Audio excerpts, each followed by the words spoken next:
Hello friends, welcome to GS analysis centre. तो daily current affair के सत्र में आज हम डिस्कस करेंगे 22 मार्च का करंट अफेयर। करंट अफेयर के साथ साथ जितने भी इंपॉर्टेंट एक्स्ट्रा फैक्ट होंगे सारे को डिस्कस करेंगे। साथ ही इसका पीडीएफ इस वीडियो के डिस्क्रिप्शन से आप डाउनलोड कर सकते हैं। तो वीडियो को अंत तक देखिए। अंत में आप सभी से 2 प्रश्न पूछूंगा, उसका आंसर आपको नीचे कमेंट में लिखना है। तो आप चलिए स्टार्ट करते हैं। पहला क्वेश्चन है, हाल ही में किस केंद्रीय मंत्रालय द्वारा डीप ओशन मिशन लॉन्च किया गया है? तो डीप ओशन मिशन लॉन्च किया गया है पृथ्वी विज्ञान मंत्रालय द्वारा। ऑप्शन ए सही उत्तर है। यह मंत्रालय डॉक्टर जितेंद्र सिंह के पास है, वो राज्य मंत्री हैं। बंदरगाह, जहाजरानी और जल मार्ग मंत्री हैं सर्बानंद सोनोवाल। मत्स्य पालन, पशुपालन और डेयरी मंत्री हैं पुरुषोत्तम रूपाला। कृषि और किसान कल्याण मंत्री हैं नरेंद्र सिंह तोमर। तो इस क्वेश्चन का राइट आंसर है पृथ्वी विज्ञान मंत्रालय। और डीप ओशन मिशन क्या है, इसके बारे में जान लीजिए। डीप ओशन मिशन भारत सरकार की ब्लू इकोनॉमी पहल का समर्थन करने के लिए लॉन्च किया गया है। अब ब्लू इकोनॉमी क्या है? तो ब्लू इकोनॉमी जो है आर्थिक विकास, बेहतर आजीविका और रोजगार एवं स्वास्थ्य महासागर पारिस्थितिकी तंत्र के लिए समुद्री संसाधनों का सतत उपयोग है। चलिए अगला क्वेश्चन। 21 मार्च 2022 को किसने मणिपुर के मुख्यमंत्री के रूप में शपथ ली? तो मणिपुर के नए मुख्यमंत्री बने हैं एन बीरेन सिंह। एन बीरेन सिंह यह लगातार दूसरी बार मणिपुर के मुख्यमंत्री बनाए गए हैं। तो हाल ही में 5 राज्यों में चुनाव हुए हैं, मणिपुर में भी चुनाव हुआ। मणिपुर के कुल 60 विधानसभा सीटों पर चुनाव हुआ, जिसमें भारतीय जनता पार्टी ने 32 सीटों पर जीत दर्ज की है। तो भारतीय जनता पार्टी के तरफ से मणिपुर के मुख्यमंत्री बनाए गए हैं एन बीरेन सिंह। ठीक है, और एन बीरेन सिंह जो है ये मणिपुर के 12वें मुख्यमंत्री हैं। इनको हाल ही में मणिपुर के राज्यपाल ला गणेशन ने शपथ दिलाया है। पंजाब के नए मुख्यमंत्री बने हैं भगवंत मान, जो कि आम आदमी पार्टी से बिलोंग करते हैं, उन्हें भी ध्यान रखिएगा। मणिपुर की बात करें तो सबसे पहले इसका मैप देखिए। मणिपुर भारत का उत्तर पूर्वी राज्य है। भारत के 3 राज्य और कंट्री में एक कंट्री से अपनी सीमा शेयर करता है। राज्यों में नागालैंड, असम और मिजोरम से, और कंट्री में म्यांमार से अपनी सीमा शेयर करता है। मणिपुर का गठन हुआ था 21 जनवरी 1972 को। जिलों की संख्या 16 है। राजधानी इम्फाल। लगातार दूसरी बार सीएम बने हैं एन बीरेन सिंह। यहाँ के गवर्नर हैं ला गणेशन। मुख्य न्यायाधीश हैं PV संजय कुमार। मणिपुर का हाईकोर्ट इम्फाल में है। यहाँ पर लोकसभा सीट की संख्या 2, राज्यसभा सीट 1, विधानसभा सीट की संख्या 60 है। मणिपुर का राजकीय पशु है संगाई हिरन। राजकीय पक्षी मिसिस हुमेस। राजकीय वृक्ष तून। राजकीय फूल शिरुई लिली या फिर लिलियम मैकलिनिया इसे कहा जाता है। मणिपुर का फोक डांस है पुंगचोलम, रौखत, रखाल, महारास, खम्बा थोईबी तथा नटरास। मैटी या मैठी तथा अंगामी मणिपुर के प्रमुख ट्राइब्स हैं। केबुल या फिर केबुल लामजाओ नेशनल पार्क मणिपुर में है। मिटेई या फिर इसे ही मणिपुरी कहा जाता है, जो कि मणिपुर की आधिकारिक लैंग्वेज है। चलिए अगला क्वेश्चन। प्रत्येक वर्ष किस दिन अंतर्राष्ट्रीय वन दिवस मनाया जाता है? तो इंटरनेशनल डे ऑफ फॉरेस्ट मनाया जाता है हर साल 21 मार्च को। Option C right answer. देखिए 21 मार्च को ही और भी दिवस मनाए जाते हैं। नस्लीय भेदभाव के उन्मूलन के लिए अंतर्राष्ट्रीय दिवस, विश्व कविता दिवस, विश्व कठपुतली दिवस। विश्व कठपुतली दिवस को वर्ल्ड पपेट्री डे भी कहा जाता है, और वर्ल्ड पपेट्री डे 2022 का थीम है द सी। ठीक है, वहीं अंतर्राष्ट्रीय वन दिवस 2022 का थीम निर्धारित किया गया है forest and sustainable production and consumption. ठीक है, अब देखिए ये मार्च माह चल रहा है। इस माह में जितने भी इंपॉर्टेंट दिवस मनाए गए हैं उनका फटाफट थीम के साथ रिवीजन कर लीजिए। 1 मार्च को शून्य भेदभाव दिवस मनाया जाता है। थीम है remove laws that harm, create laws that empower. 1 March को ही विश्व नागरिक सुरक्षा दिवस मनाया जाता है। 3 मार्च को विश्व वन्य जीव दिवस मनाया जाता है। 4 मार्च को विश्व मोटापा दिवस मनाया जाता है। 7 मार्च को जन औषधि दिवस। 8 मार्च को अंतर्राष्ट्रीय महिला दिवस। 10 मार्च को महिला न्यायाधीशों का अंतर्राष्ट्रीय दिवस। 20 मार्च को अंतर्राष्ट्रीय प्रसन्नता दिवस। 20 मार्च को ही विश्व गौरैया दिवस भी मनाया जाता है। गौरैया एक चिड़िया का नाम है। 21 मार्च को अंतर्राष्ट्रीय वन्य दिवस। 21 मार्च को ही नस्लीय भेदभाव के उन्मूलन के लिए अंतर्राष्ट्रीय दिवस, और इस दिवस का 2022 का थीम है voice for action against racism. ठीक है, और 21 मार्च को ही विश्व कविता दिवस मनाया जाता है, और 21 मार्च को ही विश्व कठपुतली दिवस भी मनाया जाता है। चलिए अगला question. 2022 sports star SS awards में प्रतिष्ठित sports star of the year पुरुष श्रेणी का पुरस्कार किसे मिला है? ये पुरस्कार जीते हैं नीरज चोपड़ा, जो कि गोल्डन बॉय हैं।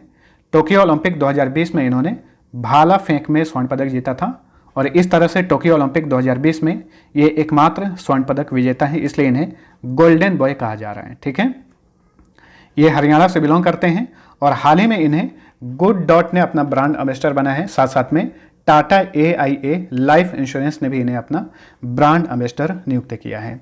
अब देखिए 2022 स्पोर्ट्स स्टार एसएस अवार्ड्स में और भी पुरस्कार प्रदान किए गए हैं।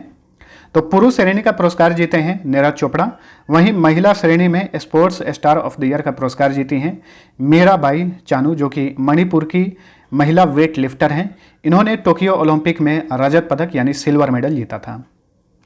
इस पुरस्कार समारोह में लाइफ टाइम अचीवमेंट पुरस्कार दिया गया है अजीत पाल सिंह को। ये भारतीय हॉकी टीम के पूर्व कप्तान हैं। वर्ष की सर्वश्रेष्ठ खिलाड़ी व्यक्तिगत खेल के लिए ये पुरस्कार जीती हैं लवलीना बोरगोहेन, जो कि असम की महिला बॉक्सर हैं। वर्ष की पैरा एथलीट बनी है महिला श्रेणी में अवनी लेखारा, जो कि राजस्थान की पैरा शूटर हैं। नेक्स्ट, नवीनतम पुस्तक more than just surgery life lessons beyond the OT के लेखक कौन हैं? तो ये पुस्तक हाल ही में प्रकाशित हुई है, मोर देन जस्ट सर्जरी। इसके लेखक हैं doctor Tehemton Erach Udwadia. Option B right answer, जो कि मुंबई के रहने वाले हैं और ये पद्म भूषण पुरस्कार के विजेता हैं। इन्होंने इस पुस्तक की रचना की है मोर देन जस्ट सर्जरी। ठीक है, डॉक्टर मेहटन एराच उडवाडिया को भारत में लेप्रोस्कोपी के जनक के रूप में जाना जाता है। तो याद रखिए, भारत का लेप्रोस्कोपी का जनक किसे कहा जाता है? डॉक्टर तेहमटन एराच उडवाडिया को। अभी हाल ही फिलहाल में जो भी पुस्तकें लॉन्च हुई हैं, इसमें सबसे ज़्यादा जो इंपॉर्टेंट है इन्हें याद रखिएगा।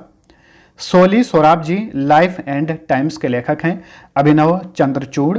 सोली सोराब जी जो हैं ये भारत के पूर्व अटॉर्नी जनरल हैं। इन्हीं के जीवन पर आधारित ये पुस्तक है। सुभाष चंद्र बोस के ऊपर आधारित पुस्तक Bose the untold story of an inconvenient nationalist के लेखक हैं Chandrachur Ghosh. The blue book a writer's journal के लेखक हैं Amitabh Kumar. Indomitable a working woman's notes on life work and leadership की लेखिका हैं अरुंधति भट्टाचार्य। खास करके इनका पुस्तक याद रखिएगा, ये भारत की मशहूर लेखिका हैं। इंडिया दैट इज भारत के लेखक हैं जे साई दीपक। इंडिया अफ्रीका रिलेशंस के लेखक हैं राजीव कुमार भाटिया। नेक्स्ट, 2022 की प्रथम formula 1 race Bahrain grand prix 2022 का खिताब किसने जीता है? तो ये 2022 का पहला ही फार्मूला 1 रेस था बहरीन ग्रैंड प्रिक्स। इसका खिताब जीते Charles Leclerc. Option B right answer.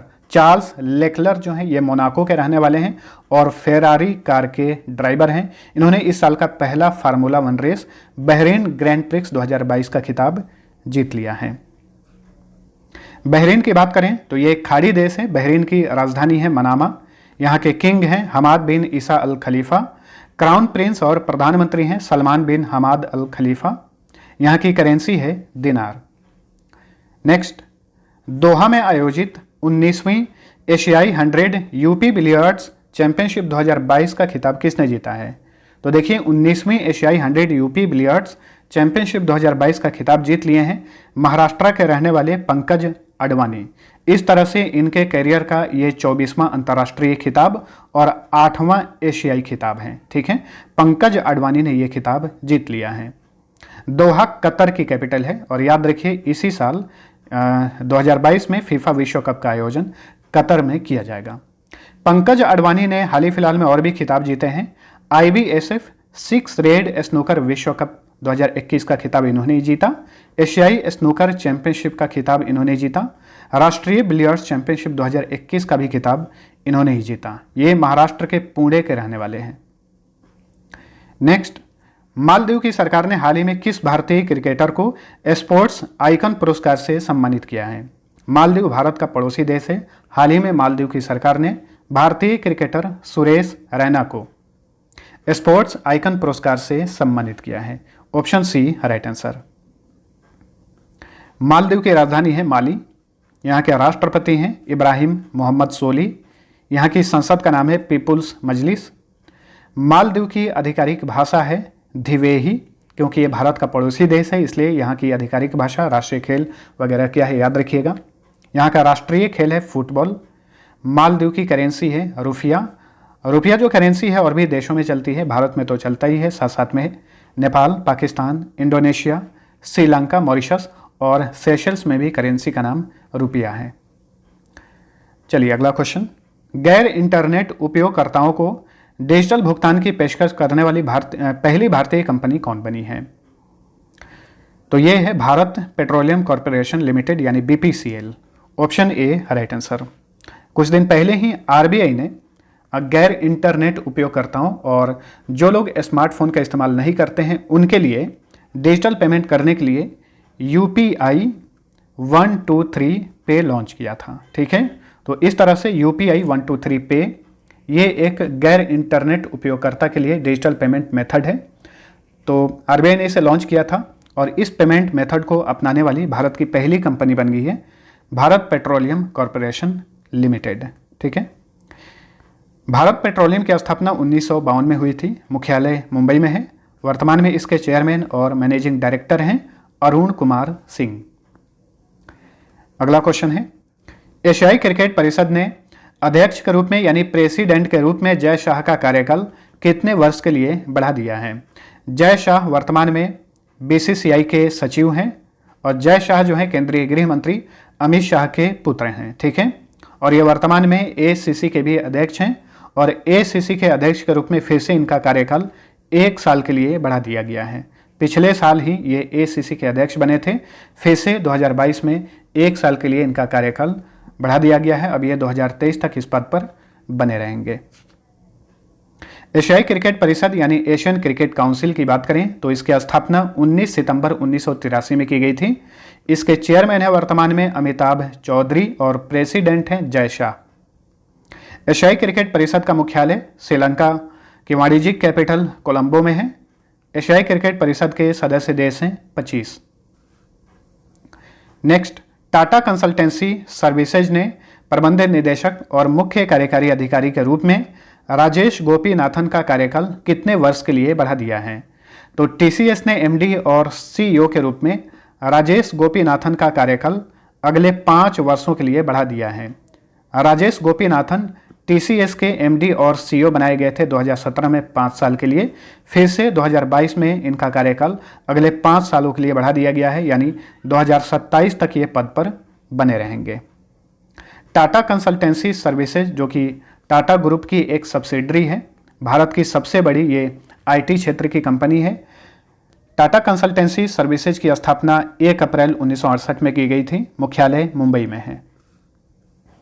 Next, पूरी तरह से पेपरलेस बनने के लिए राष्ट्रीय ई-विधान एप्लीकेशन कार्यक्रम लागू करने वाला पहला विधानसभा कौन बना है?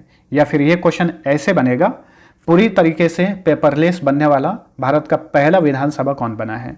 तो ये है नागालैंड विधानसभा। Option D right answer.